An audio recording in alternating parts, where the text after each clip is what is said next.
tribes from Kentucky, Kentucky. Give you 3 days if you're lucky, lucky. You're not from here, they can smell ya, smell ya. But in my tent there is shelter, shelter. Yes, I will take care of you. Put the heat down, put the heat down, down. But please don't be scared of me. Put the heat down, put the heat down, down. The lion is creepy, but you will be sleeping inside. You're too pretty, you're too pretty, and New York City is a jungle. This class is about learning how to write for, I don't think it's about writing for tourists per se, but it's learning like the impacts of when people write about certain places, that it attracts, you know, people from various types of backgrounds, and we're learning about the pros and cons of this type of writing. And we're talking about the environmental impacts that travel writing can have on places.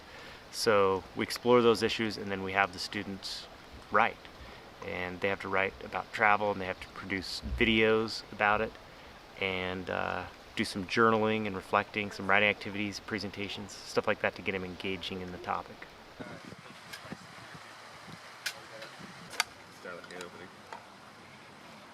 That's good. Hey, so what was for dinner tonight? What are you guys making?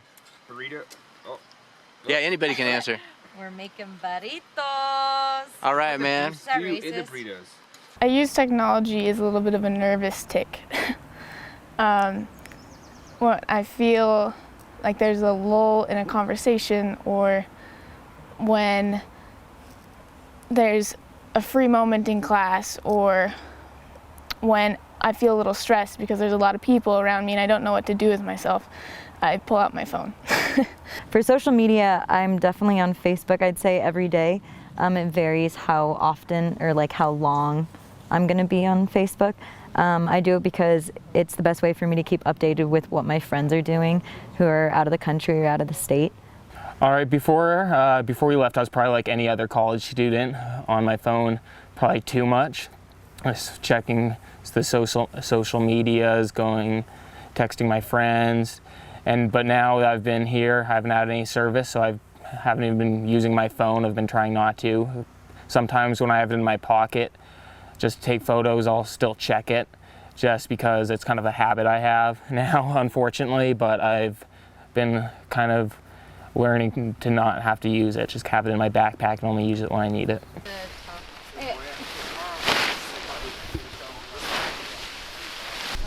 So then there's going to be 4 corners, and then you can stake between each and every one. Maybe. Oh, will you pass me a rock? It's a real thick. This isn't going to be big enough. What's different about this place as opposed to the places you hike back east? It's doper.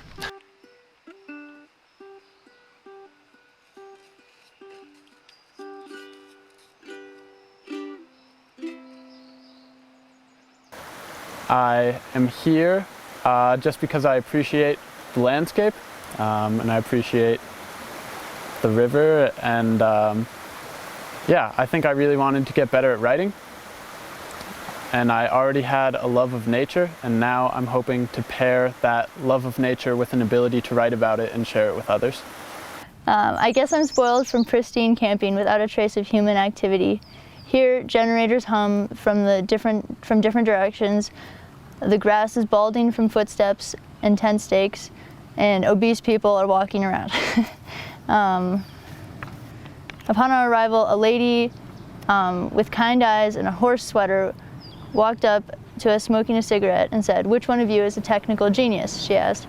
"My husband and I can't get our DVD player to work."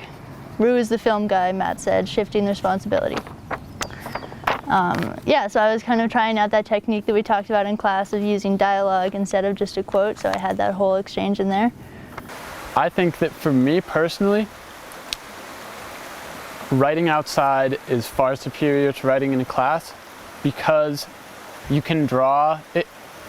If you're inspired about nature, you can draw from the inspiration directly and just like try to put it into writing. So, for example, when I saw that water coming off those canyon walls the first day when all of the rain was coming down, I knew that that would end up in my journal, because it just was so concrete and so beautiful and inspiring to me, and I derived so much pleasure from it that I knew that it would be something that was easy to write about because I was passionate about it, and I don't have that same passion in the classroom. So last night, I wasn't part of it, but I heard you guys having a kind of a serious conversation about religion and philosophy, the philosophy of life. Is that something, do you think that something about being out here in nature creates that atmosphere where you can have that kind of conversation, or does it happen just as often in the classroom back at Westminster College? I don't think it happens in the classroom at all unless you're like in a religion class. Yeah. But like out here, people are like, they kind of just let their guards down and they're like, yeah, like let's talk about it. This is interesting, you know, those sort of things. I think people are more open to talking about their lives. When you have a lot of time with each other, it's kind of like, well, what else do you talk about? I guess we'll talk about life. We had a conversation about feminism and equal rights, and it started when Tristan came to Tallis, who is our local feminism expert. And then that kind of started a dialogue where we discussed issues revolving around sexism and feminism and misogyny, and all the different conversations that are happening around gender right now, and expectations in society for males and females and whatnot. And then that kind of just turned into a spiral of everybody and getting involved in the conversation, sharing their own opinions and feelings towards the subject. And it was actually really, really cool to hear these people say stuff. I'm pretty sure that very few of these individual men have actually had a conversation and shared their feelings as much as they did.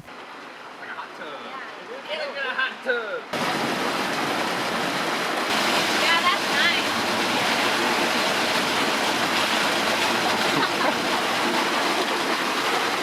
You can't do the hair flip as well as I can do it once all. That's true.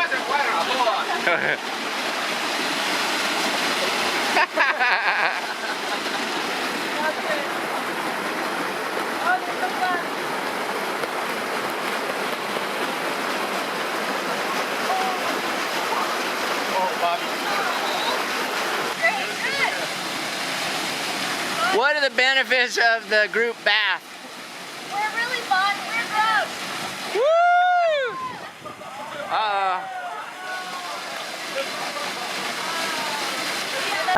So I'm gonna be talking briefly a little bit on like the energy of our bodies and how it's really important to kind of self-heal and really take care of our bodies, especially when you're out doing backpacking and like activities like this that are really hard on your body, that kind of wear and tear.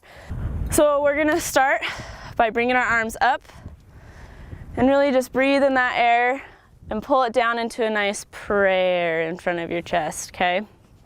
Think about your back being stacked right on top of those hips.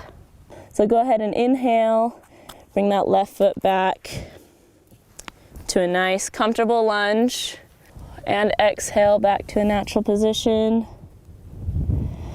Now slowly roll up your body, each vertebrae. Try and think about hitting each vertebrae as you roll up, keeping your head dropped until the last little bit. Kind of shift your weight to left leg to right leg as you move your hips a little bit to kind of get those moving.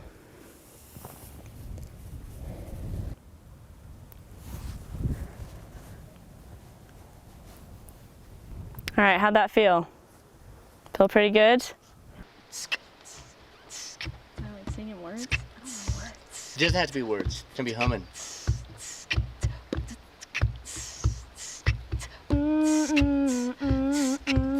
Hey, yeah, yeah. Ooh, ooh, yeah, yeah, yeah. Hey, yeah, yeah, yeah.